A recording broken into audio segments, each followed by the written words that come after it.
Yo, what's going on, people? Welcome to Throwdown, episode 233. I'm your host, Tony Polanco, and I'm joined by Emilio Lopez, Sup, people? How's it going? Chris Seeley, Hey, what's up, everyone? Carlos Romero, Yo, yo, yo. Adam Vale, The punish is back.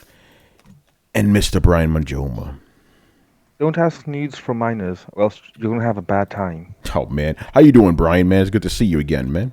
I'm doing good. How about yourselves? I'm doing fantastic. And you know who's doing really Great. good? Mr. Emilio. He had a pretty big week, man. So what's going on Yeah. in your world, son?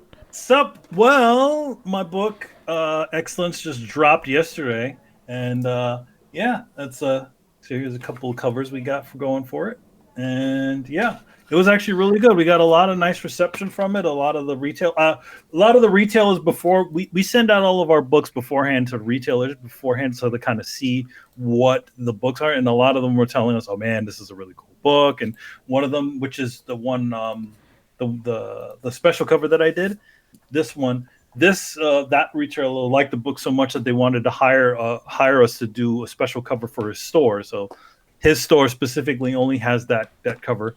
And yeah, I mean, we got a lot of really great reception from some, people in the industry, writers, all kinds of folks. So yeah, and Kari and Brendan Ryder did a signing up out in LA yesterday, and it was, from what I hear, is pretty insane. So it's good stuff. Yo, man, tell us about that book. What's it about?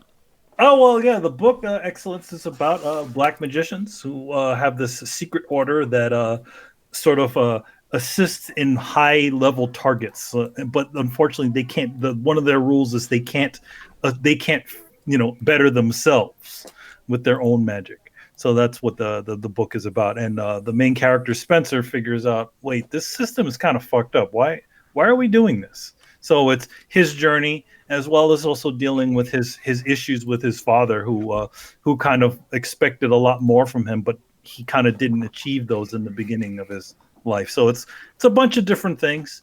So far issue 1. I mean, we're right now, just a little inside baseball on that book. 1 is out, but we're way ahead, as far as the book goes. So we got lots of issues already in the can. So. Yeah, and then you were telling me how to you this book is kind of like a little bit of you going back to your roots or the beginning. Because it's magic. Yeah, in a weird way, like years ago, 2010, 2009, the first book that me and Kari did together was was Charismagic for Aspen Comics, and that was a book that was all new characters, all new, all things that we all had to do with magic. So it's kind of a fun roll around. 10 years later, we're back again doing a book about magic, and that's the one good thing about one cool thing about doing art and this sort of stuff for creative stuff for a living. You kind of get a chance to redo or do something again, but you can improve on it since the last time. So it's kind of fun to kind of go back into that sort of magic world and be like, okay, what are we going to do different? What are we to do change? What do we do that we haven't done? When I work with Kari, I tend to sort of try to change what I do, and he also kind of adjusts what his style per book, because we kind of feel like it's like, yeah, we could do the same thing over and over again, but it's more fun to kind of make a different statement at each title. So every single book that I've done with him is different than the last, color wise, style wise, and all kinds of other things. So this book in general is kind of an interesting thing, because it's something that we could have never have done at Marvel or DC or any of the other studios. A lot of times what happens with comics is that they kind of, there's this sort of, I want to say, a generally accepted sort of style that kind of happens throughout the industry that which they kind of don't want to deviate from a little bit. So sometimes when you come in, when they're like, "Hey, we want to do a whole book graphic and do all this stuff like this," they'll kind of be like, "Nah, just do what you did before, or do this instead." So this time around, it's really cool to do it, because the company Skybound just said, do whatever the fuck you want. So that's what we're doing. We're just everything that we had in our head and our back pockets has kind of gone into this book, which is kind of cool. Nice. And where can people get this book? You can buy this book pretty much anywhere. You can go any comic book store. You can also go on to Comixology, look for Excellence. Also, you can go to Image and pick it up there. So anywhere. And my specific book, which was this cover, you have to go to One Stop Shop Comics and Games.com, I think. Let's see. You go there and you can you can actually order the book. Actually, also going to be doing some special stuff for them. I'm going to be doing some signing some books and sending it off to them. So also, good stuff. Yeah. And do we want to announce a certain something now, or should we save that for later? Actually, yeah, let's do it. All right, man. So, for you guys, since you guys are, me and Tony decided we wanted to do something a little special. So, what we're going to do is we're going to have a little contest, and you're going to win an Excellence poster signed by myself, as well as one of the special issues of Excellence that I drew the cover for. So, nice. I think the best way to do that is me and you will just do a separate video. We'll do a little separate video. I mean, I suspect it'll probably be the usual thing, and you kind of do that stuff. I mean, I'm not exactly sure what the questioning will be. Well, we'll figure that out. We'll figure that out. Something real simple. You know how we do it around here. Mm-hmm. Maybe something sort of game related ish, comic related. We'll figure it out. Yeah, we'll figure it out. All right. Thank you for telling us all that, man. See, we interview you, son. All right, man. So let's get into it. Kind of busy week. There's so much happened. Some of the stuff we won't discuss because it's kind of like all I'm saying is Sailor Moon has been tainted for me now. I think that's enough. Oh God! Like, I've always had the biggest crush on girls in Sailor Moon cosplay. That's been ruined, and I'm not talking about girls in that specific cosplay, if you know what I mean. Jesus.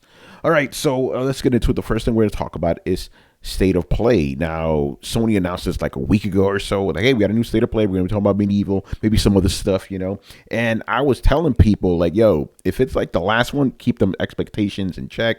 Ain't going to be nothing. I was wrong. They showed some stuff. It wasn't megatons or nothing, but they showed some shit. It was sharp and sweet, but it was good sweet. Yeah, man. What they show, man? What they show? So obviously they showed a bit of gameplay of Medieval. They showed this kind of flying squirrel game, which is like a survival game. It looked interesting. I mean, and then there was this sort of like voxel, like indie, like dungeon crawler game. It almost looked like 3D Dot Heroes. And they also put out a Predator game, which I don't know if it's an exclusive, which I don't think it is, but it's a Predator game made by the same folks that made the Friday the 13th game, which is kind of interesting. Kind of fits with their sort of ilk, right? Hidden murderer, kind of killing specific people. It's one of those sorts of, I guess, what do they call it? It's like Evolve, right? Yeah, they call those asymmetrical co-op. Yeah, kind of an asymmetrical co-op sort of game. I mean, they didn't show any gameplay. It's just kind of a nice-looking trailer. It even said not real. All they had to do was play the music, and I got excited. And you're like, whoa! Shit. It was like dun dun dun dun dun dun. Yeah. What they really did was they played that little drum thing that was like the theme of the Predator. It wasn't that. Yeah. Nice. Like, uh-oh, is this a Predator game? Yeah, that's something. Yeah. What was that? No, that's also in Wildlands. Remember the first one? They got all the rights, so it has all the music. You hear the creature, you hear the other one. So I feel like that, since that Wildlands thing did so well, I think 20th Century Fox, and I'm sure that company is just like, they probably came over to them like, because they're probably having so much issues with the friggin' Friday the 13th game. I mean, you could literally take that sort of take that same sort of idea and kind of set it on top of any sort of like murderer, like psycho killer character. I mean, you could literally put Michael Myers in that same sort of idea, I want that type of game with Freddy Krueger. Imagine Yeah, that shit. yeah. He can control the reality of the dream, and Freddy's in Dead by Daylight.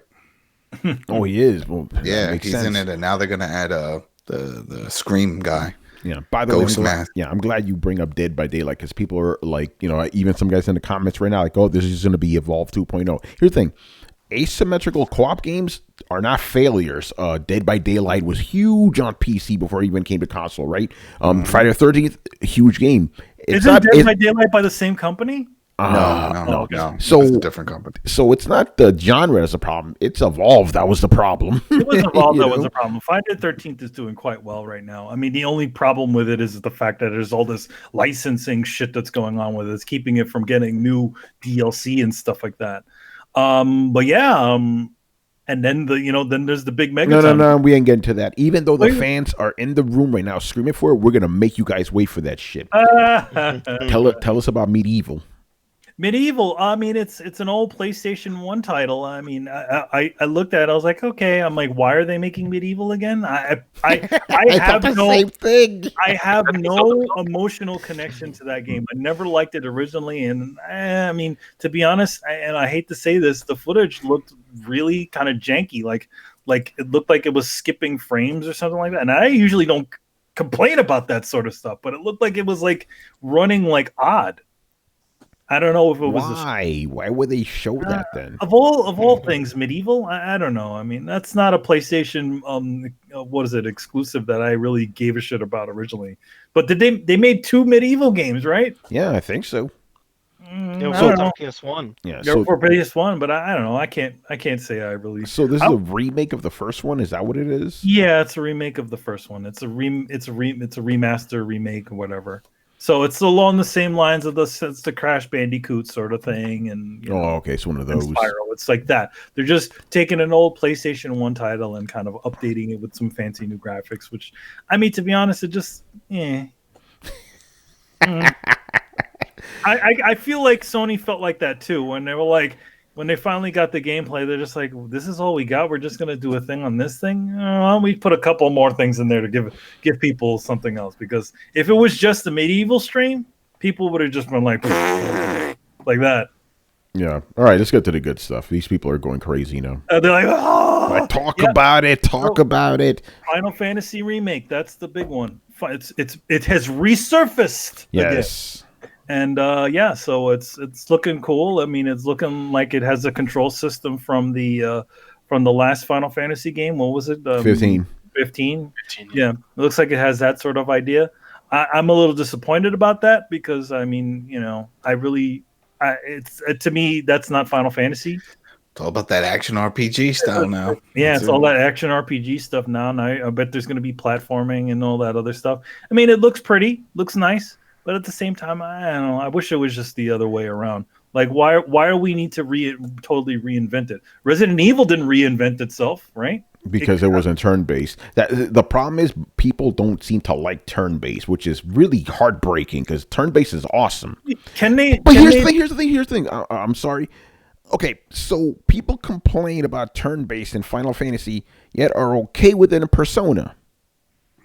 Persona isn't like any revolutionary type of. I think it's because it's not as deep. Final Fantasy usually is pretty deep when it comes to that system.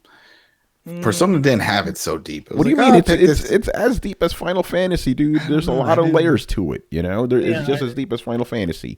But for Final Fantasy, it's like, people just expect more from it. Even the director, who is it? Is it Nomura?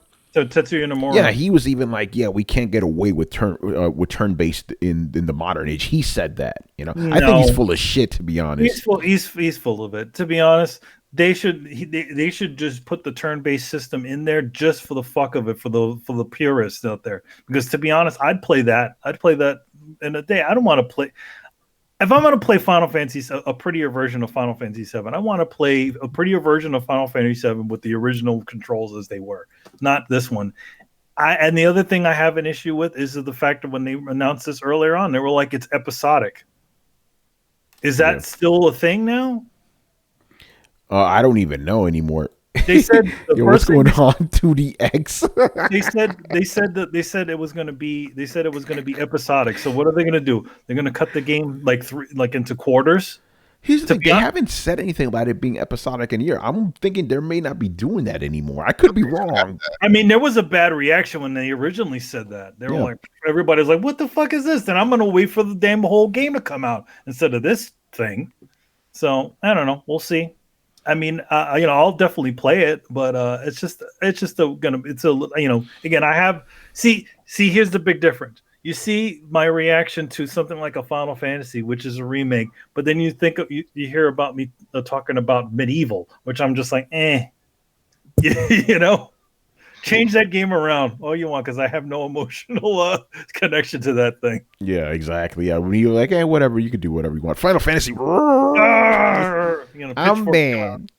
I'm not mad at it. I know, I just feel like it's just the easy answer. It's like, oh, okay, here we go. We're gonna remake a game. We're just gonna turn it all, turn and just throw out the way it originally played.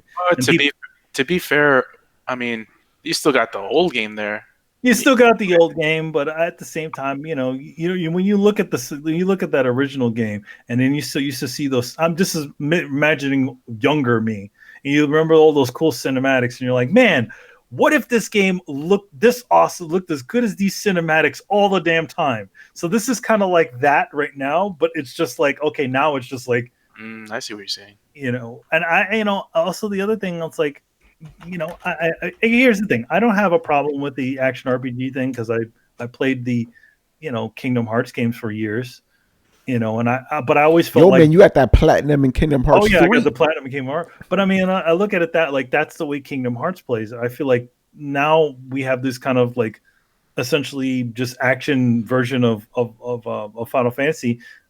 They kind of just lost the original part of it that would made it sort of unique. Now it's almost just like every other game, except when you hit everybody, the numbers pump out of them. Yeah, a quick thing because Mighty Nerd, he kind of disagrees that that turn-based RPGs are out of fashion. He's like, Pokemon is turn-based. It sells a lot. I think I just discovered something. I think people are willing to accept turn-based games if they look stylized, if they look cartoonish. Yeah, when they look realistic, people are like, no, what the fuck is this shit? That's gotta be faction. I think that's what it is. No one cares about Pokemon being turn-based because it's a kiddie game. It's like, it looks cute, and even Persona, it looks like an anime. People are willing to accept that. But with Final Fantasy, with those realistic looking characters and stuff, a lot of people, will not like it if it was turn-based, And I mean, like it's sad because to me that turn-based is awesome. It's fantastic. It's like hack and slash. Like, okay, it's just hack and slash. But like just beat the shit out of something until it dies. There's no real strategy to it. It's just just hack until something dies. Which now they're showing gameplay, which looks cool. I mean, it shows the Midgar stuff, but I'm just a little bit wary of it because of the fact that they still haven't said if it's going to be if it still stands that it's going to be episodic, because if it is, I'm just going to pass on it and wait until all the chapters come out. And buy With that said, though, I like the graphics. Yeah, they look very nice. I mean, what do they use? They haven't said what they're using. I guess they're using the... I think it's 4, isn't it? Unreal Engine 4? Oh, they're not even using that fucking Final Fantasy engine. They only use it on one game. They only use on one fucking game. What a waste of money. Yeah, Carlos, what's up? So didn't they say that Square is going to have like an event about this or talk about this more? Yeah, in June. Like it's going to be E3. Well, I wonder what's happening in June in the gaming industry. I know what's man, you won't know. Sony conference. Yeah. Ooh, damn. By the way, don't quote me on the Unreal 4 thing. That's what I think it is. I could be wrong, but it seems like they just got rid of that Luminous engine altogether, man. I mean, to be honest, my guess is that maybe the Luminous engine is only really good at making that sort of game. I don't know. All right, Sketch says it is Unreal. That yeah, it kind of looks like it too. Yeah. I trust Sketch. Yeah, I trust Sketch, man. He's a more informed journalist than me. The one thing about it is like they went with it, like they spent all these millions of dollars on making this engine that's only one use engine. It's kind of a waste of money. Yeah. It's the reverse Bethesda. Yeah, Bethesda spends as little money as possible on the actual games that they make. Yeah. When they should be spending at least trying to develop a new engine. Yeah. But like I always said about Final Fantasy VII, I didn't ask for it, but I will play it. Yeah, that's the way I look at it that way. I'm like, okay, I'll play it. But I'm one thing is if it's chapter based, I ain't buying that shit. Like, man, booty, butt cheeks. No way, man. I have a question for the panel. Excuse me? Excuse me? All right. What is the story on your questions? You got to do the questions over here? This ain't Throwdown, motherfuckers. All right, go ahead. So, are you guys and let's look at this retrospectively. Would you guys look more forward to this Final Fantasy VII remake or to the Resident Evil 2 remake, not knowing what happened with the Resident Evil 2 remake stuff? Like, it's like we already know it's awesome, but which one did you guys? I was more excited for Resident Evil 2. I was way more excited because I'm like, I don't really need another Final Fantasy, but I could have used a remake of Resident Evil 2, you know? Man, I was hungry for Resident Evil after 7, man. I couldn't wait. Yeah, no, yeah. Like when they announced, because they announced Resident Evil 2 years ago, I'm like, yeah, that's fucking awesome. So yeah, Carlos, if you were to ask me that, even before E3, right? Like when they finally showed it, I would have said, Resident Evil. Because I'm like, that's like fucking. I mean, but that's because I didn't want a Final Fantasy VII remake. Understand? Yeah, no, it's a full game. There's no episodic on this. I've read 2 reviews right now about it. Nothing saying anything about it being episodic or different. I think they scrapped that, and maybe maybe since, let's just be honest, this is going to be a next gen game. Maybe they don't need to break it up like that anymore. I don't know. By the way, shout out to Mr. King Piccolo. He says I enjoyed Crisis Core, and I'm like, yep, they should have remade that. Oh shit! Is anybody? I would have accepted that one because I feel like Crisis Core is the reason why that one has more room for improvement. You know what I mean? Like, and it's also not readily available. Yeah, it's a PSP game. It's a PSP game. Mm-hmm. Oh, I would have loved that. I love that story, man.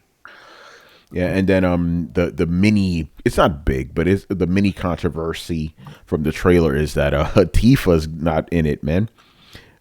Like people are like, where's Tifa? And my joke is, and I can say it, it's no one's gonna get mad at me. I'm like, they're still rendering her titties. That's why Hey, Tifa's very well endowed, man, very well endowed girl. But people are like, hey, where's Tifa? Yeah, she should have been in the beginning there.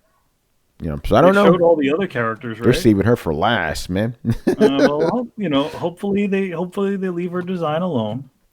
Yeah, right. Man, could you imagine that? Man, to give her a fucking surgery? Like, hey, what happened? There's something missing up there, To be honest, Tifa is my favorite character in the game. I didn't care for that stupid Aerith. Yeah. And to be honest, if she gets a reduction, that's fine. Because that you can't have that would be stupid looking. Well, no, because freaking in the game she was absurd. Like she was ridiculous. Yeah, like if you have her proportion the way she is in the CG movie, fine. There you go. Okay, yeah. I mean that seems to be what they're going for. Like it looks like the CG version.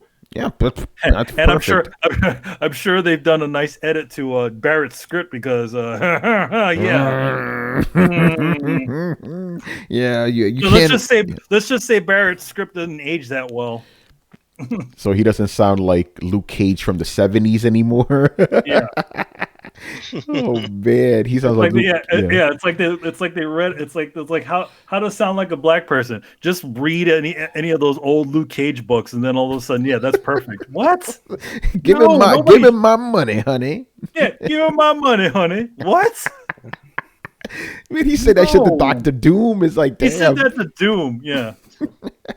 All right. Anything else happened at State of Play? I think that was pretty much it, right? It was, it was a short but sweet. But I wasn't really expecting that much from it. But, I wasn't. It was pretty good, but pretty good. Pretty good. All right. What about the rest of you guys? Have anything you want to comment on the show? No. I think they showed a little better stuff than last time. For sure. Yes. Yeah, this was definitely an improvement. Fantasy being the big one, Medieval being a surprise because I'm like, we haven't seen that game since PS1. What? I thought it was a surprise because why? Like, why? Yeah. Really? Like, who? I just think, they brought Crash and Spyro back. They're like, shit, what else can we bring back? Bring this back. Bring back Medieval. Like, okay, sure.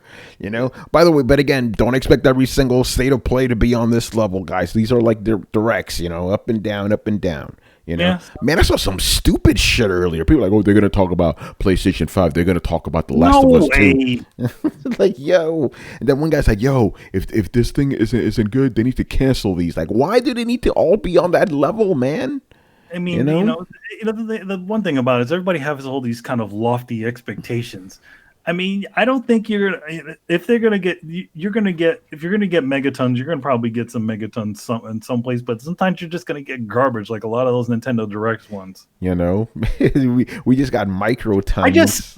The only issue I have with these things is just they feel so impersonal now. Like they don't feel like there's any sort of soul behind them. That just that's the big issue I had with the Nintendo Directs.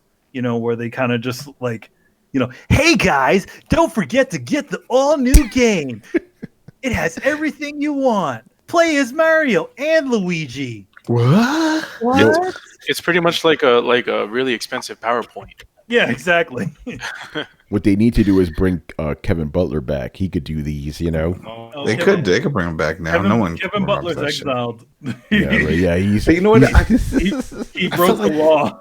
I just felt like this whole thing with PlayStation was just to keep up with the Joneses. They see that Nintendo has their thing, yeah. Xbox has it. So like, can we do one? Yeah, I think we can put something together real quiall right, make it do. Just do it. Yeah, you're 100% right, bro. I also think it's a very effective way to kind of save money. It's like, okay, all we need to do, they just give us the trailers, we do some interludes, and then we edit it together in After Effects. Boom.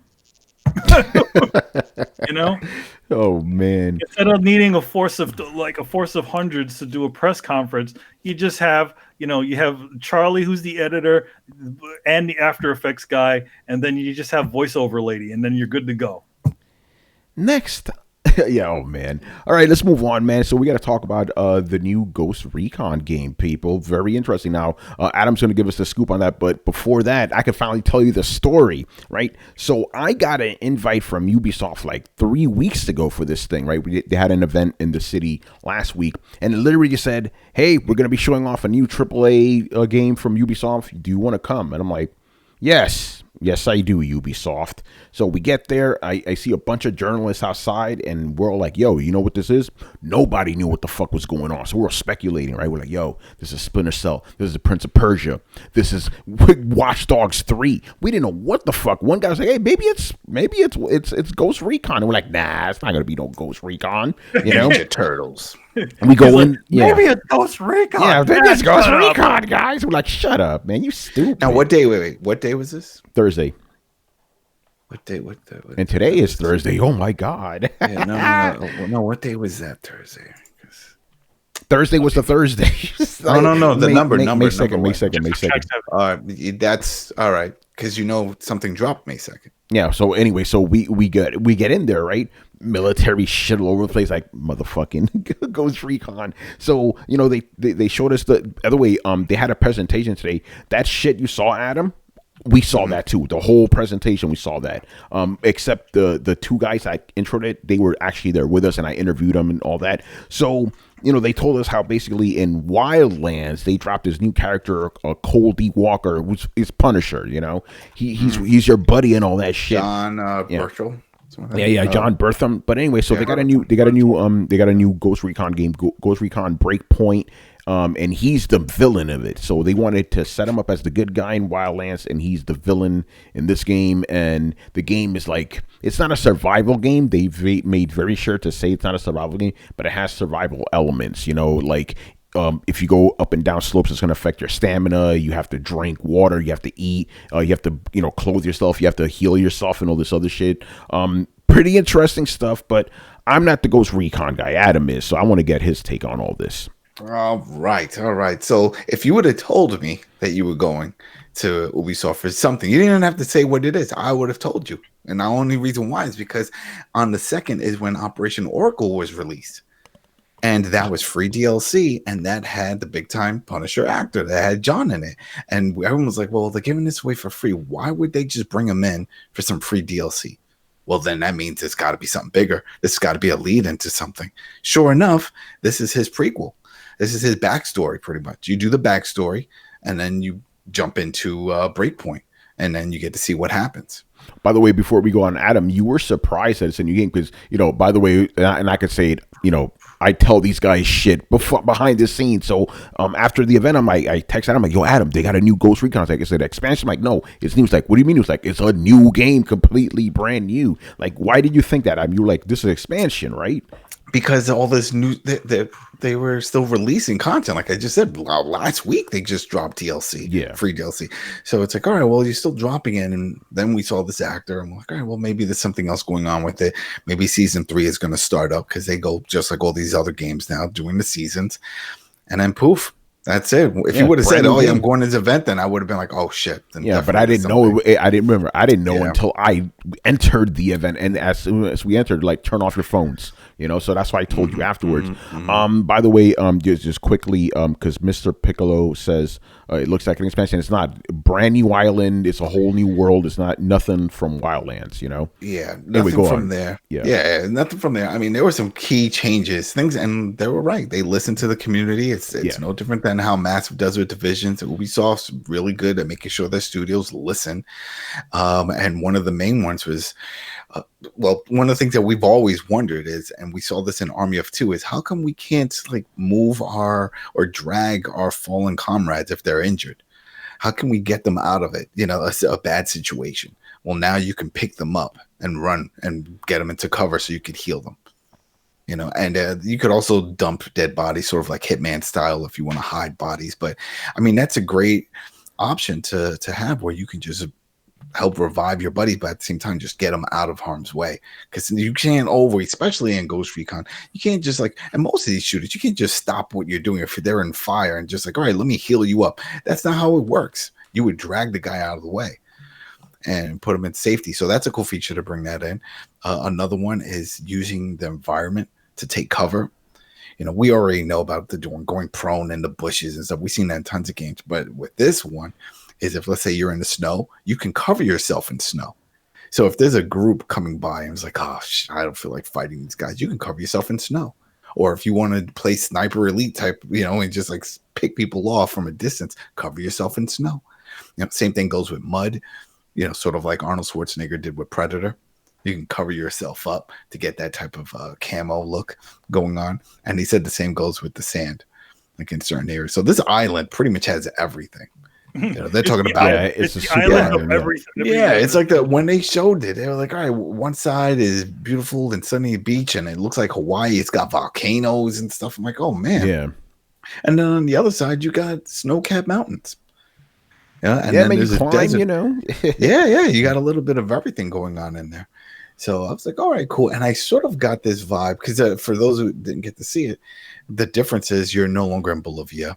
Now this looks like you're fighting an organization that's working with making drones and pretty much doing a Predator type, Terminator type story. It's like that these things are coming alive and that they're going to take over. And they've already seen where some of these things, these drones have killed their owners. So you're going to this island where they're being manufactured, and it looks like there's an evil force behind it, and they're called hunters or wolves. Sorry, wolves. Yeah, the wolves, right? But the way they described it, they referred to them as hunters, and we all know that from the Division that those are the same type of thing. They were former elite soldiers gone rogue, and that's the same storyline that they have for these guys. These are former, wildland agents gone rogue.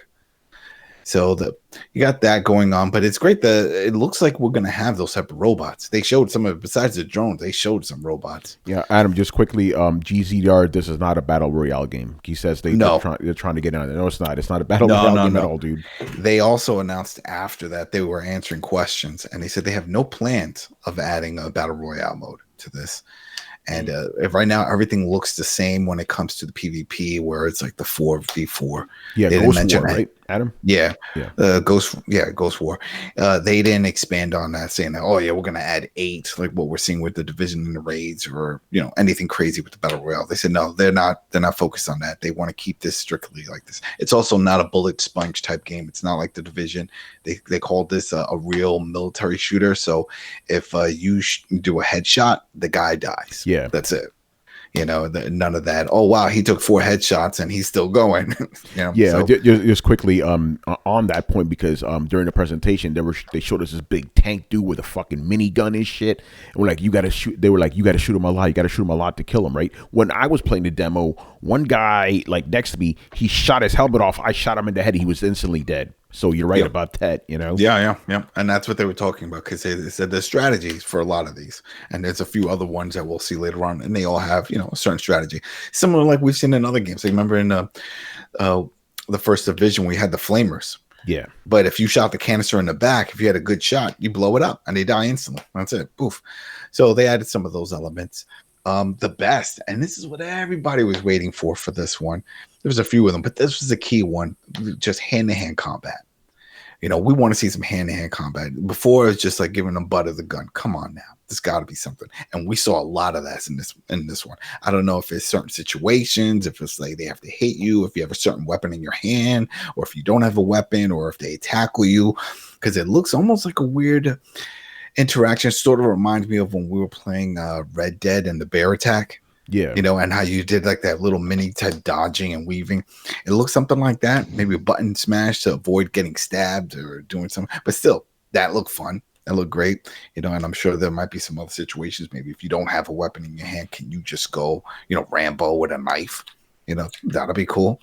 But it was great to see that added, because that was definitely missed. And they mentioned a bunch of new vehicles. We expected there's going to be a bunch of vehicles, but even Wildlands before had everything: boats, planes. I mean, I don't know what else they could have added, like maybe hang glider. I don't know. That would have been silly. But yeah, one thing they told me at the event, and which Adam, you noted, you could cut fences now. Yes, you can cut fences, which is great. For those who played Wildlands, no, that is a pain in the ass, because when you're trying to infiltrate these bases, how do you get through? You have to find like a piece of the fence that's broken, or you have to find a part that has that barbed wire on top so that you can climb over. And I was like, come on. So usually what I do is I use my drone, go across and just explode the drone on top of somebody, do something. Anyway, it's great that you can cut these fences. Now, they said there's certain ones you can't cut. So I wonder if it's going to be some areas you can do that in and some you can't, but they said it's also an upgrade tool. So you're not just going to be equipped with it. I guess it's something you have to get later on. But it's still cool that they added something like that. So that way you could maneuver around the world a little better. But here's another thing. A lot of people didn't notice. And I brought this up when I was playing with Chris and everybody. Said, yeah, you can't cut a fence, but they can fall. So if you throw a grenade at them, you can blow a hole in it and then knock it down. So I'm hoping that's still back. And it's not like, oh, no, you can't do that anymore. Now you need this tool to cut, because like I said before, if you have a grenade, you throw the grenade, you blow it up. You don't need any perk for that. It's not a special grenade. It's just a grenade against a fence.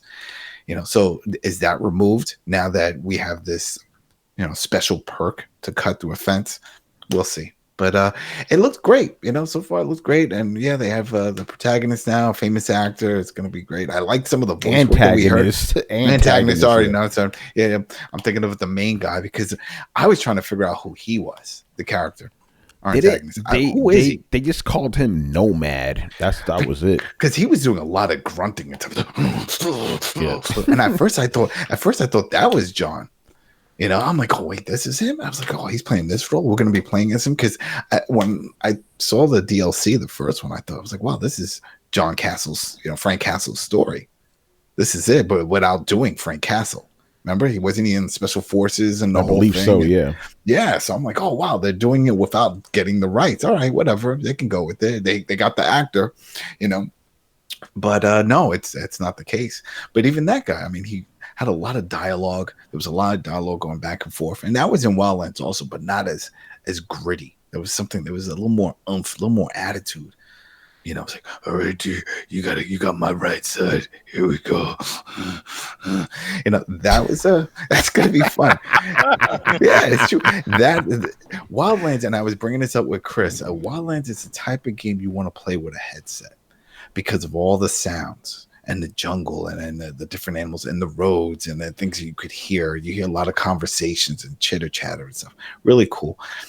The other cool feature, and never even thought about it, I'm like, yeah, okay, that makes sense, is the ability to take damage to certain body parts, and that'll impact your character.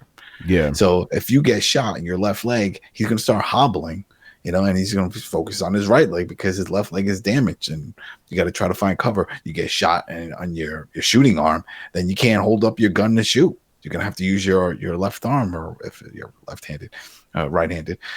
So I thought that was pretty cool. And then you got to go and take cover, and it looks like it's going to have some cooldown time, sort of like what they added in Division 2 when you put on the armor, the shield. So I wonder if it'll have if you choose which is your dominant hand in the game.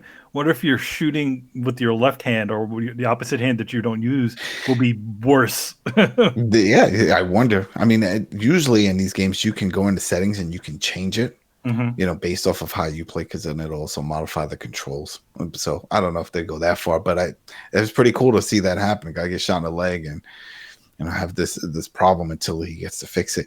Now, one of the things they didn't go into too much depth was the campfire setting, where it looks like you can do some tweaks and modifications. I didn't really understand that. I mean, I don't know if they explained it when you went. Yeah, a little bit. Basically, that's where they said that's like the heart of the game, because that's where you, deck out your weapons, your gear, where you heal yourself. If you got a bullet in your leg or something, you pull that shit out.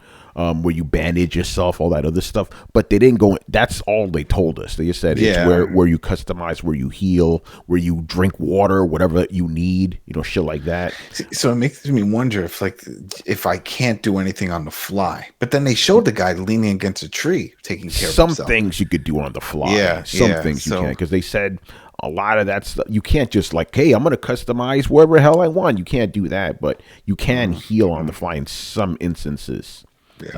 That's what they said. It seems like they're going a little bit more simmy on this one. Yeah, but they also said again, you'll see it in my interview, because I was like, is that shit gonna get too much? And they said this is still like a military shooter. They didn't want to go too crazy, and they said if you lower the difficulty, it's gonna kind of remove some of that stuff. Not completely, it's still gonna be there, but of course the reverse works too. If you bump up the difficulty, more of that shit's gonna come into effect. So it depends on what you want to do. Like do you want to walk around and stumble around and all this other shit, or do you just want to just drive? You can do shit like that. I always feel like if you're going to keep pushing where you have to eat for energy and drink so you don't get dehydrated, then I want to see pee and poop. Yeah. I want to see a meter where it says, yo, you got to take a piss or you have to take a shit, and then that can cause a problem, because then some enemy hears you or it's like, yo, you smell that? Yeah. What the hell is that? Is that fucking bear shit? Oh my god, yo, there he is. That's what I'm saying. If you want to get that real, then you got to go all out. Don't go half-ass. Yeah, you're making me drink and eat because that's what I'm gonna think of. I'm like, shit, my guy's constantly drinking water. He's got to piss soon. But we'll see. I doubt if they'll have that. But like you said, it mentioned it looks like maybe when it comes to eating meals and stuff, you have to do the campfire setting. Yeah, that stuff you do. And again, depends on the difficulty. You may not have to worry about that too much, but it's still an aspect. The thing what they told me, because I asked them, how does the PvP get affected by all the survival stuff? You don't have to worry about all that shit like drinking water or whatever, but you do have to still worry about hills, because if you try to go up a hill, you don't have enough stamina, you're gonna be fucked. And they also said no vehicles in PvP at all. Okay. They just wanted to just eliminate that. The interesting thing with the stamina is because, I got the platinum in the first one, and one of the abilities in order to get it was that you had to max out all your stats. And I maxed them out, so I never got tired. So my guy could just run for days, sort of like in the division, and never get tired. So I wonder if they removed that. Yeah, they did. They did. That's it. They flat out mentioned that, actually. They were like, people who play the game a lot, like they don't get tired anymore. So like that's not realistic, so we remove that. That's what they said. Yeah, well, I mean, they should have it to a point where if you're doing a lot of exercise, you don't get as tired as if you do it normally, because then that's like stupid. It's like, well, dude, you're kind of an in shape soldier, so I mean, the more you do something, the more you accommodate, the more you're used to running up hills and stuff you are going to be. Like I get if you're running around with an LMG or something. I mean, I don't know why they call it a light machine gun. Those shits are heavy as hell. You see them, if he starts running a little slow, I'm like, that makes perfect sense, because I have a big ass gun, and then I put on I equip a pistol, and then I'm sprinting. Okay, but yeah, if you have all the other options, I don't know. It's one of those things. I think all these games are still trying to figure out that balance. And then we have some games that just screw it up, like Red Dead. So. But yeah, it looked good. I'm looking forward to it. Was it released October 4th? There's going to be some October 4th. Yeah, that's right. So if you like the A-Team, which I really hope, and they said they did hint that they will be going back through the whole movie thing. They did mention, they didn't say anything about the A-Team, but there was a question that was asked, and it says, are you going to incorporate DLC like you did with the Predator, where that was just add into the world, and that was a nice touch. They said yes, they have plans of doing more of that. They didn't say what, but we could expect it, and I really hope it's the A-Team. Bring back that 4, put some, story missions with it, with the music, bring back the van, that'll be fun. Yeah, and you're gonna, show more at E3, so stay tuned. All right, man, let's move on here. This is interesting. Okay, so back in 2014, around the time when EA Access was on Xbox, right? PlayStation was like, we don't want that shit. I'm going to quote them, actually. We don't think asking our fans to pay an additional $5 a month for this EA-specific program represents a good value to the PlayStation gamer. That's what they said in 2014. Well, they got new heads now. They must have changed their minds because EA Access is coming to PlayStation 4. It's going to be $5 a month, $30 for a year, and it's going to have everything that EA Access has. Only thing is, the backlog ain't going to be as big because there's no backwards compatibility on PlayStation. And the other disclaimer: if you have a account already set up on your Xbox or your PC, you can't log in to PS4. You need another account for it, which sucks. That is pure bullshit. They were like, what do you mean? Why can't I just sign in? It was like, no, it doesn't work that way. You have to go and create a whole new email account, whatever, and a new account. What's the point of putting it on PS4 if let's say you had EA Access on PC and Xbox, you bought all this stuff, then you go sign in on PS4 and you got nothing because you got to make another account. That defeats the purpose. Well, yeah, I mean, and especially since all that stuff is technically, it's you don't even buy it. It's all the stuff that they have just streaming. You're paying monthly just to play these games without buying any of them. So why can't I just sign into my account and play it? No. So I wonder if that's an EA thing or is that a PlayStation thing where they don't want people just coming over, because I'm sure they get a percentage of all the new subscribers and that's what they want. It's probably a PlayStation thing. Let's just be real. Mm-hmm. Again, my feelings on EA Access have not changed. I think it was bullshit then. I think it's bullshit now. Not with it. I think it's great for people that are people. I'll tell you who the people that just get the sport games every year. I guess that saves you a lot of money. If let's say every year you wind up getting the Madden and the FIFA, and, the basketball, no one really plays that one. But let's say you did, what's that? We're looking over 120, 160, depending on how much you do the NBA Live. And what was it you said for the full year? Oh, 30. 30. Look at that. You're saving, just for the price of one of those games, you're getting to play all of that year's editions, for under the price of one game.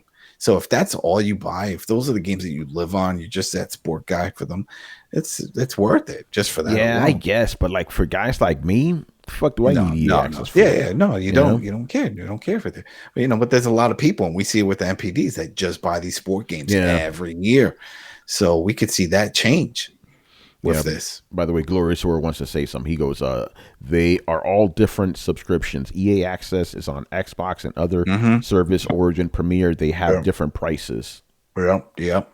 But the thing is that the one with the Access is the same price as the one that's on Xbox. It's a console. So it's like, why can't I just log in if I have still a console-based account?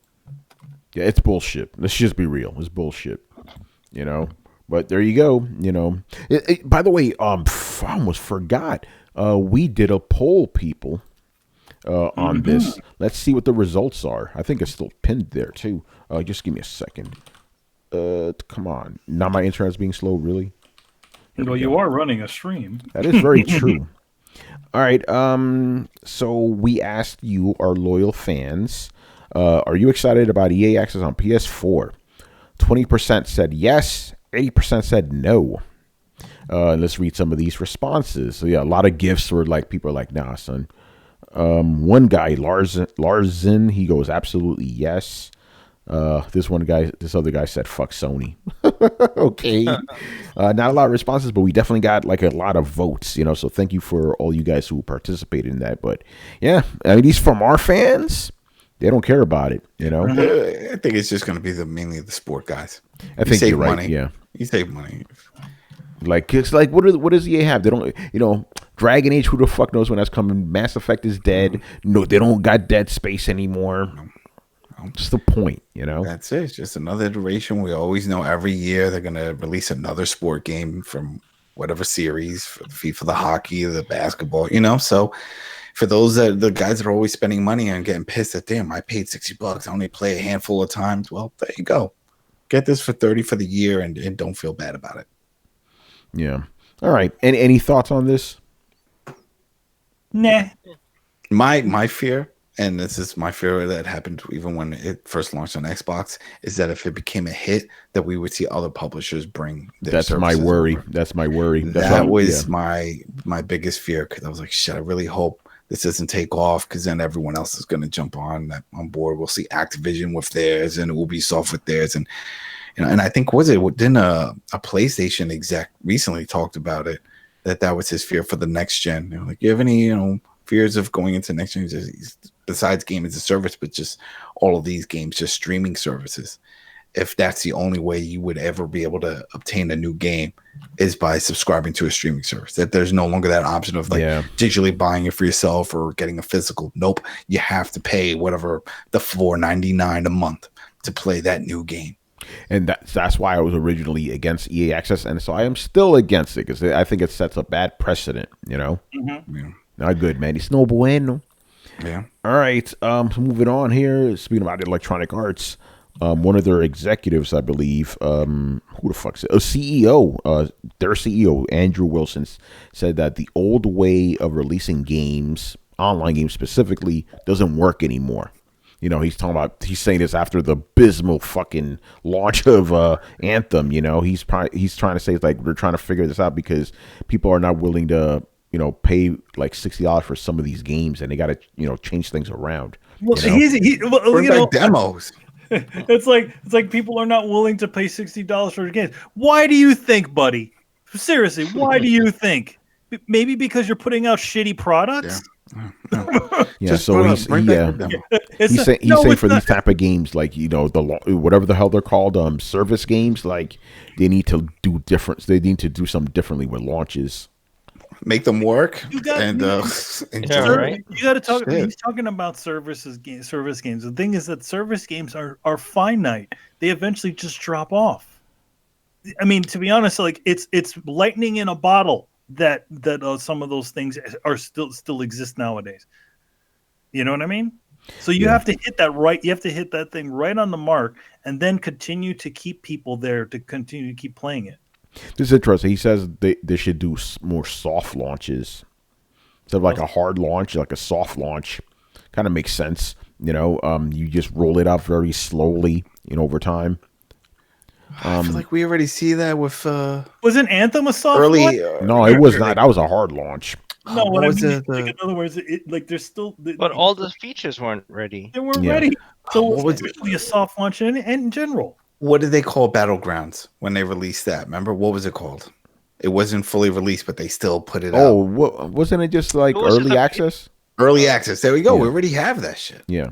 So maybe they just put under that title. It's like, I think he's full of it, because most of these games aren't even finished to begin with. So you already have a soft launch. That's true.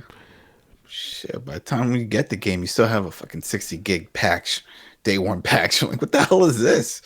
Yeah. Yeah, didn't I buy this game and it was no. Sorry, the one on the disc is broken. Yeah, we had to put something on the disc. Oh man, dude, it's funny because I'm reading this article. The guy's not really providing any like concrete answers. Oh no, you know what he's doing? He's fucking doing marketing doublespeak. Fuck that guy. That's not even news. Throw that in the garbage. Throw it in the garbage. No, come on, guys. Like, why would obviously you're gonna talk to an executive and think they're gonna give you a fucking straight answer?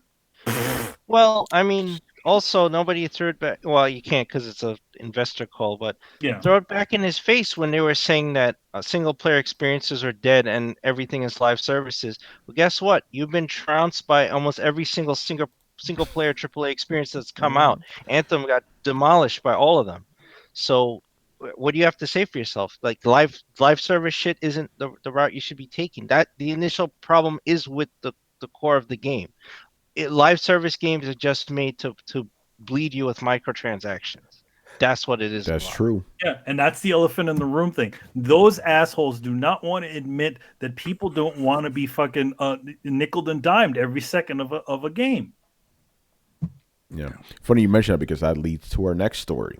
Reading this from Kotaku, a U.S. senator introduces bill to ban loot boxes and pay-to-win microtransactions. Your fault, EA. That's all you, by the way. All right. you.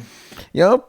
Think about it, because this shit's been going on for years, right? With mobile games, nobody give a fuck. As soon as you do it to Star Wars, everybody realizes what's up. You know? Shit. Well, there's more to what he said with this, and what makes it interesting is that he said that it's not so much of a ban, but it's a ban toward kids, that they can still have it, but it has to be only for adults. And the great point is what's a rating for then? But no, You know? exactly. But the great point is going to be for sport games, because those are for everyone. But like you said with EA, and we know with the Ultimate Team and all that shit, they make a killing with those microtransactions. Yep, and they loot boxes.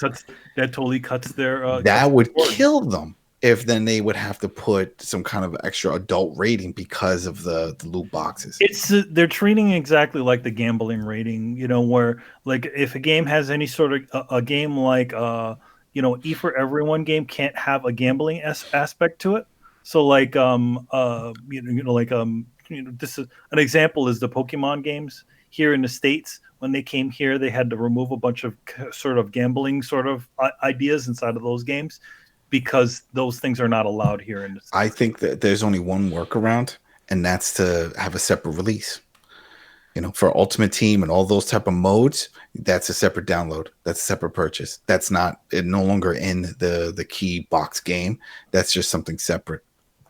Well, I mean, they would also probably have to do some sort of age gate too in there too, if they're going to have that sort of stuff there, to be like, hey, are you this age? Yeah. Again, I thought we had ratings for these type of things, but we do have ratings for these games. But come on, who is buying these games in the first place? Idiotic parents, dumbass parents. We've seen plenty of them. Don't know a goddamn thing. And the worst is they said they're not even buying it. They're like, oh yeah, let my kid play with my phone, and it said it was a free game, and next you know, I get hit with like this $200-300 charge. Chris, go ahead, man. Well, he's also the senator who introduced this bill. He's lumping mobile gaming and console PC gaming together as one thing, because his main example is Candy Crush. But then he goes into predatory practices like he mentioned Shadow of War, and he mentioned Battlefront 2, right? But he's lumping all of them together. Now here's the thing: the ESA already covers all this stuff. Like you said, we have ratings. There's parental controls built into stuff. So it would be up to the ESA to lobby against it. But how do you lobby for the mobile stuff? Because there's no guards there. That's a whole different. Yeah, that's a whole different, even though it's gaming, it's still a different industry. And it's interesting you brought up the ESA, because the ESA came out with a statement saying that they're looking forward to talking to him to explain these things, Yeah. Because think about it. He's talking about these games. He's never even played any of them. Yeah, no, but he's seeing the reports, and I'm sure there's concerned parents that are contacting. I don't want to play Fortnite. Yeah, there's going to be something. I mean, we see some schools talking about addiction and stuff, like the guidance counselors talking about kids having all kinds of attention deficit disorders because they're all focused on playing games and shit.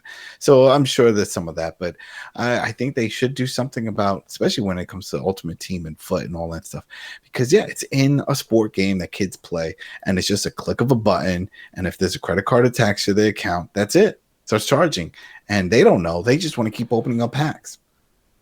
So that it can get real pricey quick. Yeah, I don't know, man. Like, it's a crazy thing, because on the one hand, obviously I don't want government intervention. You don't want that. Mm-hmm. But these companies don't seem to regulate themselves, so I don't know, man. Yeah, they don't want to. They want those mishaps. Or I just thought of some. Or how about, let's say you do have new FIFA 20 and that option's in it. Go into settings and then turn it off or put a password on it. So then if somebody wants to go into Ultimate Team, they have to put in a passcode. So if you share your account with your kids to play soccer or whatever, but you want to play Ultimate Team, you're the adult in the house, then you have to put in a code. They could do something like that. Yeah, you don't have to take it out. Man, these guys are just trying to find those whales, man. That's what they want. That's it. That's all they want. They're fishing for whales, yeah. They want those messages. They want somebody to say, "Oh, I want Ronaldo. It's in a pack. I just saw them tweet it out. How do you get it?" Well, I just got to keep opening these packs. Here we go. Click, click, click, click, click, click, click. Spending like, how was it a massive like $15,000 and shit? It was ridiculous. You know, well, again, not $1,500, $15,000. Fucking crazy, man. And that Kotaku report, what the senator sent out, he said that was it. Candy Crush had an option to buy something for $120. Jesus, I'm man. like $150, yeah, pack, yeah. And that's when he was like, "That is absolute. Oh, come on, that's insane." Yeah, that's nuts. That's fucking nuts. So, we'll see what happens. Go ahead, me. Well, no, I mean, we know. I mean, that way that Candy Crush works, and this was explained to us years ago by a game developer friend of ours. It's like, that thing just fucks with you. There's an AI in the game that sees that you're doing bad, and then it gives you a little bit of a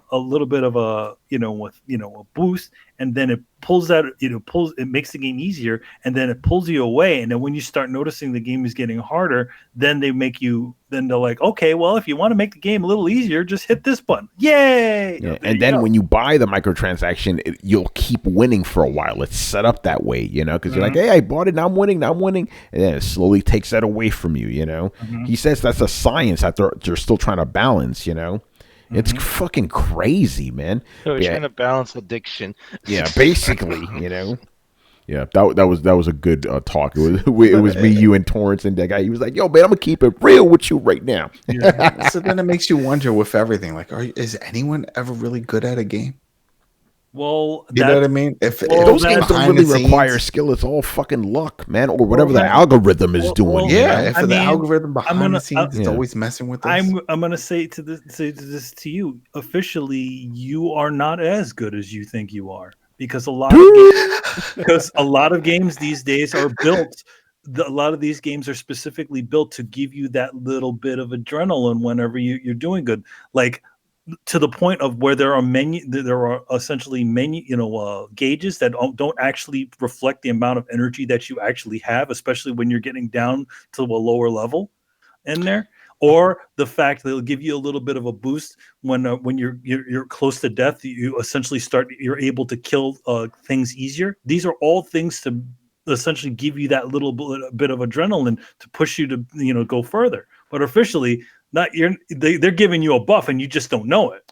Damn, I forgot what game it was I was playing, but I remember I just kept dying. It was a first-person shooter. I kept dying in this one room. I'm like, oh, there's all these fucking guys in here, and I kept trying to think of a strategy. And then another, I think it was like 5th or 6th time replaying that mission, like most of the guys were missing. Call of Duty. Yes. They took the guys, like, you know what? You keep dying. We're seeing that. We're gonna make it look easier. There's a well-known, Resident Evil has always used what they call the director, right? In the Resident Evil 4, which was the one that they first introduced it, right? As you're playing through the level, if you keep on dying more and more, the game strategically starts to remove enemies and make the game a little bit easier for you to go through. And then obviously, if it sees that you're getting through areas really quickly, then they start to throw more characters. The Crash games did that too. Yeah. If you kept dying, you keep giving you stuff when you start the level, so that it was easy. The Mario game does that too. They give you something right at the beginning. Well, no, the Mario game, they give you that. They just give you a cheat, man. They give you the cat suit, or whatever. The gold cat suit or whatever it's called. But if you remember, I think it was Black Flag. Tony, you probably remember this. If you died a lot, it would say, "Do you want to switch to difficulty?" Well, I mean, I'm just being real right now. I never got that in Black Flag. I got that in the boats. But in games like God of War, they ask you that. Days Gone, I got that. Like, do you want to lower difficulty? And I'm like, the zombies aren't the problem right now, motherfucker. It's me falling off my bike and dying. Do you want to make this easier? Does it make me not fall off the bike? We could put bumpers on the road to keep your bike from flipping. Yeah, right. Left 4 Dead had the same thing. Like, if you keep dying in an area, they'll give you more ammo. The zombie attacks will get less frequent. Yeah. Well, that shit's already implemented. Like, Adam, I know you say, games haven't gotten easier. Yes, they fucking have, dude. They've gotten easier. They just don't tell you that they're easier now. They've been doing it since Gears of War, as Manny explained. Even Gears of War does shit like that. Gears of War has a really if you'd have known this back in the day, people would have fucking lost their shit. So in Gears of War, right? What happens? When you're in online mode, to give everybody a chance, every single new player to online mode gets a crazy buff over everybody else. They essentially can kill everybody with one shot. And as they kill, they become leveled out with everybody else. So imagine if you knew that when you were coming in. Well, every single new player gets a buff when they first come in. Well, we always knew one thing is that the host had advantage. That we always knew. For some reason, the host was always stronger and faster. Interesting. You're talking about online multiplayer? Yeah, for online multiplayer. For Gears of War. Well, that's because they... Oh, yeah, the shotgun, right? Yeah, like the shotgun. And they were like, if the host had the shotgun, that's it. We knew he was going to get instant kill. Yeah. Yeah. What was the way to figure out if you're the host? I forgot. God, I don't remember. So long ago. Oh, it was like the first guy to show up on the screen or some weird shit like that. I remember Halo 2 used to make it easy. Like whenever you spawned, you press down on the arrow D-pad, like your icon will show blue. That's how you know you're a host. Yeah, but host had an advantage also because of the connection. Since you're hosting the game, your connection is the butt of connection. Everyone else is on your like mercy pretty much. And then that's when we started seeing that Motorola trick. Remember that? Yeah, the standby glitch. Yeah, the standby glitch. Huh? Yep. All right. Yeah, because we still got time. We don't have Brett tonight, so we're fucking flying through this shit. We're gonna talk about the Konami thing. Let's talk about the Konami thing. Chris, I didn't ask you for this, so did you do any fancy graphics for this? No, I was. Yeah, don't worry about it. Yeah, like I said, I didn't ask you for it, so don't worry about it. I decided to throw it out there. Manny, go ahead. Tell us about Konami's financials. Some interesting stuff is going on. Okay, so obviously, that Konami has kind of, in recent years have kind of gone on the wayside and said, they're kind of pulling away from a lot of the development of games. They actually pretty much did it the year Kojima started. Kojima was let go. They essentially started to kind of trim the fat. It probably happened a year before, but so Konami recently just released a big old like a financial report of the years from I want to say 2012 to 2019, which is this year, and they've had, apparently starting from 2015, which was the year that Metal Gear Solid 5 was released, and when they started trimming the fat, they've had insane amounts of growth. Their growth literally so in recent years, everything had kind of been holding, like from 12 to 13, everything had kind of like from the early years, they kind of stayed pretty level. Then they jumped up in like maybe 2013. I don't exactly know what happened there. I didn't look exact into it. But then when 2014 hit, they insanely dropped like stupid low. Like it just was bad. And that was the same. Just to give you a little context, 2014 was the year that Castlevania Lords of Shadow came out and Metal Gear Ground Zeroes came out.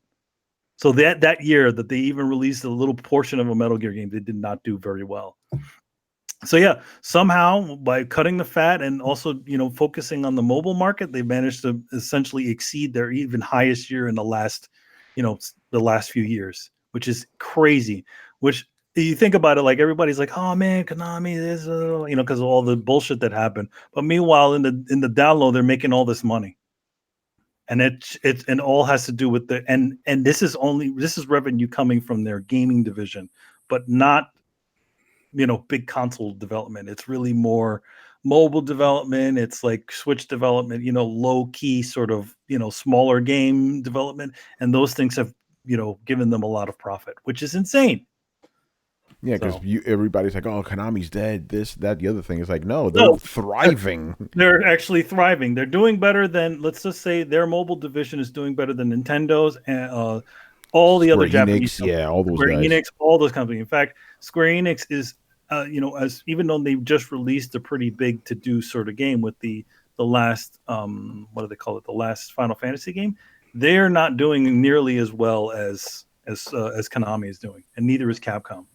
But you would think from the other angle, what they just made Monster Hunter, or they're just released Resident Evil. Well, it's like, well, all the money that needs to go into those games, those things do not create consistent revenue. Once you have that initial explosion out of the gate, then everything starts to drop back down again until they start doing sales and stuff, and then it comes back up again.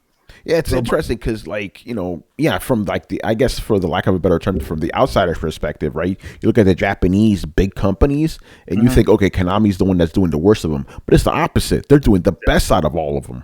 And it's sad to say, me as a console gamer, it's really just all their mobile titles that are doing it. And it's mobile titles in Japan. Like over here in the States, they don't have a lot of that. Like there's maybe a few titles here, but over in Japan, mobile gaming is just like hotcakes. You just released everything on mobile. Like it seems like in Japan they are more accepting of the kind of mobile game development than they are over here in the States. But then again, I don't know, because again, mobile game development over here in the States is also incredibly big. But how many big game companies like Konami do you know are in that market are making gangbusters? They're not, you know what I mean? Well, the people who make Candy Crush are making gangbusters. They're making gangbusters, but they're kind of like an install. It's like they kind of get you in there, and then they, but again, that free to play model, the addiction level. So I mean, it's pretty nutty because it's like the guys that you thought wasn't doing anything were actually doing something. So yeah. Yeah, just under the radar. Nobody knew when nobody was paying attention. You see all these stories about Konami's failing, they're gone, whatever. No, that's not the case at all. Not the case at all. So the guy who Chinkos.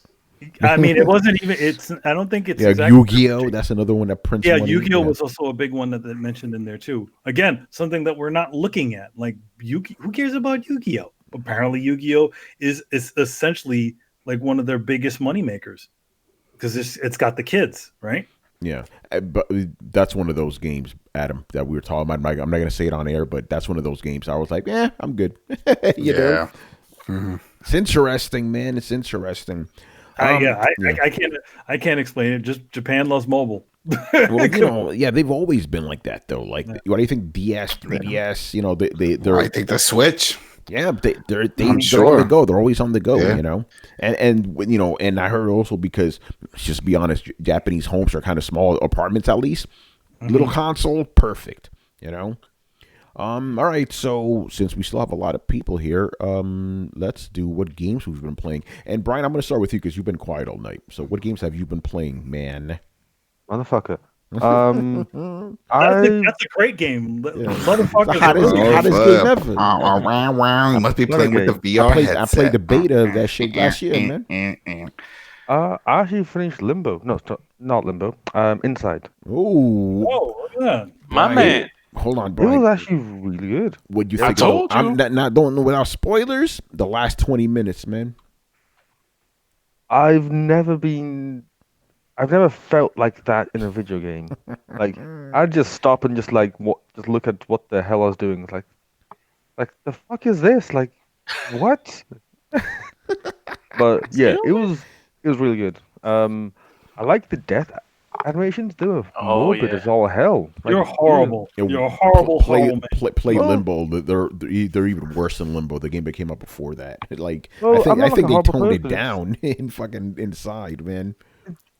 Okay, like when you're playing a game and you don't really know like what you're doing, and then you do something and then it's wrong, and it's like, okay, like I did that, it's not right, and then you see what happens, like, oh, that's kind of, like I think that they're much worse than the ones in Tomb Raider, purely because it's just you don't expect them to be that bad. Like in Tomb Raider, like you kind of expect it because it's all gritty and real, whereas this is like, it's unsettling, Well, also not to mention the fact that you're doing to a fucking kid.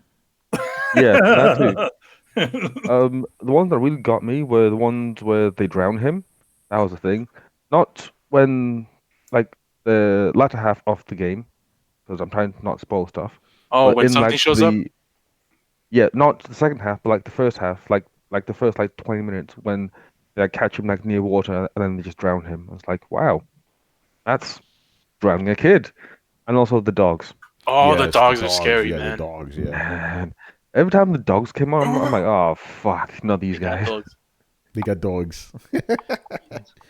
Yo, and they make it so the only way you'll survive them is if you like barely miss them. Yeah, Yeah. yeah, that's right. Ah, That's right. they did that so well. Like the amount of times I tried to just like get as far ahead as possible, but then it's like it always just came to be so close. And it's like, am I going to make it? Am I not going to make it? I have no idea. It's brilliant game design. Brilliant Oh, story yeah. as well. And that's mostly it. Been playing a lot of Overcooked 2 recently. It's a nice co-op game, really funny. So what not? I recently finished Lego Harry Potter the collection, 100%ed both of them. Wow. Dear I Lord. mean, you got that platinum. It's on Switch. Oh, that shit don't count. Then that shit Yo, don't man, you count. got that. You got That that. shit don't count. It was no achievements, man. Called the splashing them. I got a save screen that says 100%. All right, there Take a you go. Did screenshot. it? Screenshot. That's a fix for it. Screenshot. Yeah, Adam don't believe you, man. That's Oh, it. really? You're Okay. lying. You gotta send me a screenshot. Screenshot. No, but that's their fix for it. It's like, hey, if you get to the end, just take a screenshot, and then they want you to share it around. Share it around. Tell the developers. They will love it. You know, like King of Kong style. I just take a picture. I'm like, Take a picture with your phone, right? mm-hmm. Yeah, No, they that's got it mostly. yeah. No, you can take pictures with the Switch, man. Oh, Yeah, that's what I'm saying. Yeah, screenshot, baby. Screenshot. And you can Screenshot do and upload it video. to Twitter. You know, You yeah, can do man. some video too. All right, Adam, man, what about you, man? What you been playing, man? Division 2, we slowed down a little bit when we found out the sad news yesterday. Oh, well, we could talk about that too. We didn't even talk about that. You can talk When they about whatever announced you that want, man. for the Division 2, that we're waiting for this big update that's coming next week because they're getting ready for the raid. But then they announced that some of the things that we're expecting are not coming, like level 515 gear. They decided, not happening. 500 is going to be the cap, and it's going to stay that way. So we're just going to get more 500 gear. So if you're 500, you're going to get more of that. But that's pretty much it. And it was funny to hear some of the comments because I didn't even think about it. A lot of comments were coming back like, well, what's the incentive of completing a raid? Like, if we're not going to get any exotics and we're just getting more of level 500 and we're not getting anything higher than that, then what do we get for it? Just like more materials. It's weird. And I was like, yeah, I didn't think about it. I guess just the gratification of completing it. The recalibration station, they're changing that up because remember before you could see how some of the gear can go to a little higher than 500. Nope, they're squashing that. You know, so they said some of your gear, if you have stuff like that that's already equipped, get ready because that's going to get knocked down. That was pretty much it. That was the big kicker. Yeah, they're going to fix a bunch of things and like little tweaks with supposedly some of the NPCs when you're doing one of those fights. What was it called? The control points. If they see that you're down, I think it's only a particular one. Maybe it's the one that's hosting the leader of that group will come and try to revive you. So I thought, oh, that's kind of cool. So you don't have to just rely on your buddies to do it. But who knows? The big thing that everyone was upset was just the fact with the gear, because that's what we're waiting for. And then also the raid is not going to launch at the same time as that game update. Everybody thought it was going to go live at the same time. I said no. So I'm assuming we're going to, once we get this update and we go to that helicopter, which is what supposedly takes you to the raid, we'll probably see like a countdown clock next to it. Because when Division 1, when they had global events, we would see a countdown clock and it would tell us like how many days until the next one. So maybe that's what we're going to see, because they said that it's not going to go live at the same time as this update. So if you're having trouble trying to get the specialized ammo, they said they fixed that. So we shouldn't have that issue where we're always running out and can't seem to find any more. But it's just upsetting to know that this is it, 500, and they didn't announce any of the other gear sets. That's what people were waiting for. We're like, all right, well, where's all the gear sets? Division 1 had like 9 or 10 additional ones that came later on. No, none of that. So what we have is what we have. So this really feels like it's just a patch and prep and some content for the raid. I'm sure the raid's included in it, but it just isn't live, and that's it. To quote Ozzy Osbourne, "What you get is what you see."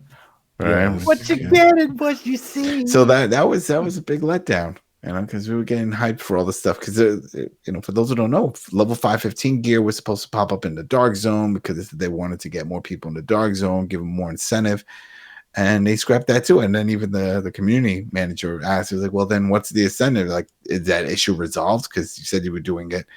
And it says, "We're just gonna add more level 500 stuff." So wait, the community manager asked this question? Because when you watch the state of the game, it's a community manager and a dev. Yeah. And they sit there and then they go back and forth and they talk. And so, he's reading the comments through the live Twitch. So everyone was blowing up. So why should I go? What are you doing? So then, he doesn't ignore it. He says, it's like, so what's going on with the Dark Zone then? Because you said in the last one that you were putting the 515 gear exclusively in the Dark Zone to get people to go into the Dark Zone. Well, now that's not going to happen. So what do they get? It's like, well, you get more of just the 500 gear. And at least I thought they were going to announce some new exotics. All right, well, give us some more exotic gear weapons to work toward. No, that's not happening either. So, I know what they're doing. We're going to put Ezio Auditore in the game. Yeah, that's stream gear. Yeah, so they've been playing that.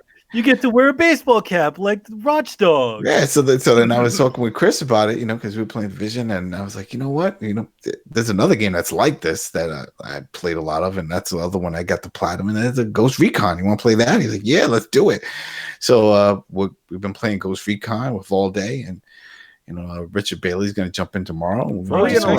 Thanks for the invitation, man. You don't play it. Well, because you don't invite me. I invite anybody. Then you can come in and play. We tried to kill the Predator. Yo, I heard this, man. Adam said, I don't like Mexicans. Damn. I heard that too, man. I heard that too. That's how those bad rumors spread, and that's why I'm banned from a bunch of forums because of this type of shit. Yo, you hate Mexicans, but you like that food, man. What's up, man? You a hypocrite. Well, there you go. That's how it works. It's America. But so I've been playing. So they take care of your babies, man. Yeah. And now that we got that new DLC, the free stuff, that gives us even more incentive. So we could just beat that. And they said, oh, that's the other thing. That DLC stuff doesn't require any level cap. So it's not like, oh, that's end game stuff from Wildlands. You could just complete one level, one mission, and then jump into kind of like the Sam Fisher thing too. That wasn't level locked either, right? I don't remember. I didn't bother with that one because I wasn't too much of a fan of the Splinter Cell thing. I don't know. Something about it rubbed me the wrong way. But this one, I was like, oh, this seems more story based. But I don't know. I'll look into that one. I know the one with the Predator is also not, but you got to be fully equipped. You can go there at any time, but you could die once you get there. We went there last night. No, it didn't go well. So there goes that. So Chris, did you scream, "Get to the Java! Get to the Java!" I wish. I was like Dylan. The laser hit me, and then bam, fucking done. And you hear it screaming in the background. You hear, whoa, and like, oh, where's the hell? Oh yeah, we almost got it to bleed though because I shot it and you see green puffs come off of it. Yeah. Oh, quick. Going back to the beginning and Glorious War. I'm going to let it slide because this is not the question show, but I'm going to permit it. Adam, he wants to know what you think of the Predator, in the Predator game that's coming out. We talked about earlier. We'll see. I mean, hell, we didn't even talk about John Wick, the game that's also coming. That looked crazy. I wasn't on the PlayStation thing. No, but that was announced this week also. Oh, okay. I didn't know by the people that do that game that you like. I think it's that game you like. No, Republica. The Republica. Republic. Yeah, you played that, right, Manny? You were into that. That's what is it? Camouflage. Yeah, so I think it's look at those guys. Look at those guys getting the rights to all kinds of fancy things like Iron Man and John Wick. Man. So I'm looking forward to it. Why not? Hopefully it works out. I like the fact that all these smaller studios are getting rights to it because then I feel like they put more love into it. As opposed to the big studios, they just see it as a cash grab and they put out some crappy ass shit. So hopefully it works out. Yeah, I like what they did with the Wildlands one. I think that was fun, and hopefully we see more of that in those type of worlds. I think we should see that in all these big open world games. We already have these put the massive Predator, maps. everything. Wasn't he already in Mortal Kombat? Yeah, Yeah. He was in there. They had aliens in there. They had Jason. You know, they had Hellboy, Ninja Turtle. Remember the Ninja Turtle? Two of them I were remember there. that one. Yeah. Yeah. So anything what else, man? Yeah, I've been playing more stuff. Let's see. The Super Bloody Hockey on Switch. Did that review. Been playing that a lot. That's fun. Have big brawls. 12 on 12, which is funny. It's like, just blood everywhere. Some other stuff on the Switch, and there was something else I was playing on the console. What was it? Oh, I didn't even get to start it. Monster Hunter. Interesting. We were supposed to start that because that was on sale, so I picked that up. But yeah, I'll probably be playing that. And then that's it. I mean, there's not really anything else. So cool. All right, Carlos.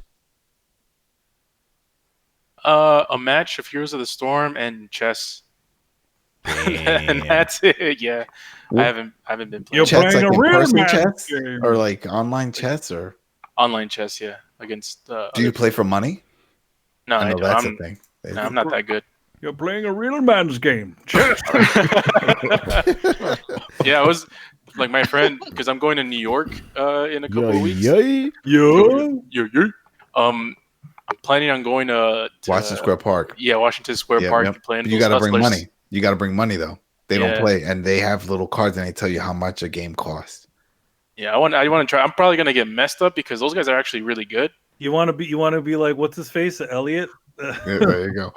Tony, are you going with him? If you are, you got to film it. You got to film. We'll the match. see what happens. I'm just imagining for some reason. I'm imagining Carlos playing chess against some hood dude. Yo, bring it, son. Let's go. New York, son. Brooklyn. I'll make a move, and I'm like, those guys are serious hustlers, man. Yeah, no, they take that shit serious. Well, because that's all they do. That's their job. I remember walking by and seeing them, like they'll have like the table there, Brooklyn, they'll have their son. pricing and stuff. They're reading a newspaper. They're just waiting for a sucker to come over. Mm-hmm. I'm gonna be that sucker, man. Yeah. Oh man, they're gonna get you, son. Oh yeah, I know I'm gonna lose. I just want to. It's an experience. No, go for it. There you go, man. By the way, off topic. Every fucking time I talk to somebody, as I call them out of town, they're always like, "You're from Brooklyn? Come on, Queens is the biggest fucking borough." No one ever says that. No one. The biggest borough in New York City is Queens. No one ever says Queens. I'm either from the Bronx or Brooklyn. Like, man, fuck the Bronx and Brooklyn. Yo, man, kiss Queens my ass.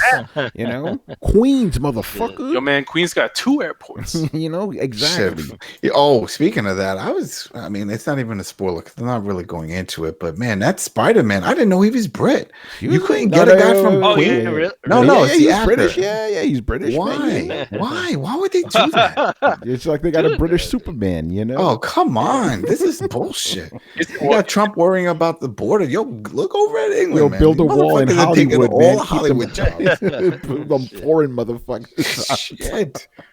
Isn't Chris Evans from like Boston or something? Yeah, he's from Boston. Yeah, he's from Brooklyn, man. He's not from Brooklyn.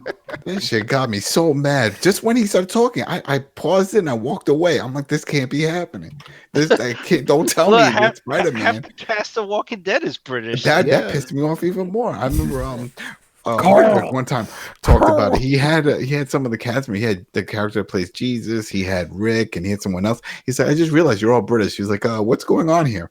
And then he just kept talking, but it was like he was talking out loud, but it was funny. He was right. He's like, "This is kind of crazy." Like, by the way, the last Superman, British. Yeah, he's British. Oh, Henry Cavill. Yeah, Henry Cavill. I mean, they do some pretty good. They do some pretty good English, American accents. Those guys. Let's just be honest. English people do better American accents than Americans do English accents. Yeah, I was just gonna say, suck at them. There's a lot of movies that they produce out there that don't come here. They go straight to DVD, or they rarely get into unless it's like a Guy Ritchie film. And I wonder, are American actors going over there and doing the British accent? In their movies. Anyway, Chris, what have you been playing lately? Even though we already got a sneak peek. Yeah, I mean Division 2 for a while. I got to the end game in Sekiro, but that guy was so fucking hard that I took a break. And then Adam was like, "Yo, we should play Wildlands as A team." So I downloaded Wildlands yesterday and we were playing. I'm playing it right now, actually. Oh, James.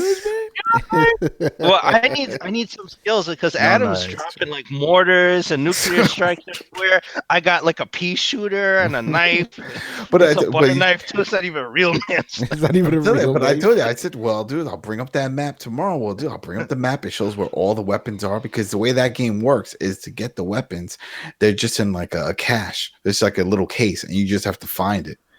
So then you tell me what kind of weapon you're looking for, whether sniper, assault rifles, and then I'll just use my helicopter and just fly over there. Yeah, He's like fucking James Bond's like, I'll just use my helicopter. That's a one fun thing when you go for these like platinums. People's like, oh, what's the point? Besides that, it's like it gets you to do shit that you would normally not do. Like I have everything in that game. I have all the abilities, I have all the weapons, I have all the vehicles that I thought I would never use. You know, and planes and boats and then stuff. Here you are. yeah. Look at that shit. Yeah, and here I am. Me, I steal like a donkey from like to get around. That shit is funny. Anything else besides those? No, man, I gotta go back. Probably this weekend and try to beat Sekiro. You know? Yeah, do it. Every time I hear that, I Glorious think War's of judging you, man. Yeah. By the way, shout out to Glorious War. He got the platinum in it. Sick. Oh, I'm also trying to do that. I was grinding for all the skills, so I almost have all of them. I got Nice. 3 left. So, but that takes a lot of grinding to get those skill points. All right. Manny, have you played anything lately? Yes, I have. Well, very, very lightly. So after that massive of playthrough of Kingdom Hearts, I played like over 100 hours of that game. I got every single thing, got all the platinum and everything. I decided I needed a palate cleanser, so I decided to play No More Heroes, Heroes Paradise for PlayStation 3. Interesting. Yeah, it's kind of No More Heroes is not a long game. Doesn't take that long. It's just kind of a silly old fun game, and I'm having a good time. This version I actually haven't played because I played the original Switch one, but this one's kind of like a HD version of whatever the Switch was. What's that one about? What's the No More Heroes? No More Heroes. That's the one where you play that guy Travis Touchdown, and he's trying to become like the top assassin by killing off all these other like kooky assassins. So you fight like a superhero, you fight like all these other crazy characters. So it's fun, very tongue in cheek, like a lot of Suda 51 games tend to be. Nice. For me, I talked about this on Twitter. I'm in that mode. This happens to me every year before E3. I just don't feel like playing any fucking games. Like I have a bunch of games that I could play, but I'm like, I don't care. E3 usually gets me out of that. But this year's going to be interesting because I'm not going to E3. I don't know if I announced that on the show, but I'm not going to E3. We're going to announce what we're going to do since I'm actually going to be home to do shit. But I'm like, I don't feel playing games right now. But aside from the shit I've been playing for work, like I played, Breakpoint, like about 10 minutes of that. It felt like The Division to me. I'm being honest. The cover system is completely different, obviously, but Wildlands, or not Wildlands, Ghost Recon feels like The Division to me. But I can't talk about it until Monday. I also played this other game. I could just say it's been in beta on PC for a long time, and now it's going to be out of beta and come to consoles and all that other stuff. I played it. Very cool game. I could just say it reminds me a lot of Monster Hunter, and developers told me, yeah, that's what they were trying to go for. Very cool game. So that other than that, I'm like, I don't feel like playing games. I'm good. What if I get back into it, get back into it. I also have man, yeah. you taking my play? I'm doing you, man. And it's also, I'm not going to talk about it. There's also like a personal project thing I'm working on. I'm like, I'd rather do that instead than playing some fucking games. But there's not really anything out anyway, so I'm not really missing anything. You know what I'm saying? Like, luckily, my non-gaming is coinciding with, hey, there's nothing out there anyway, But obviously, if a big game break, came up, then that'd be my complete focus. Like, the last thing I played was Days Gone. I played the fuck out of that. But as soon as I got that review done, that's it. I'm done. Well, you cut out. Did we? You cut out, Tony. Yeah, you cut out. We didn't hear you. Maybe he didn't cut out for the people, though, so... Yeah. Maybe I did. No, something happened on my end because, like, my whole screen just went fucking crazy. We're still streaming. Okay, good. Can you guys hear me now? Yeah. Something happened on my end. I don't know if I should repeat all that. Where did I get cut off? What happened? Uh-oh. It happened Oh, again. it happened again. Oh, fucking win. All right, but that's it. We're ending the show. we're done anyway. Can you hear me? Yeah, we Yeah. hear you. Good. We're ending the fucking show. We're just gonna do a quick one. Thank you guys for joining us. We'll see you on Sunday, man. Later. Later, guys. Later, guys. Jesus. Bye.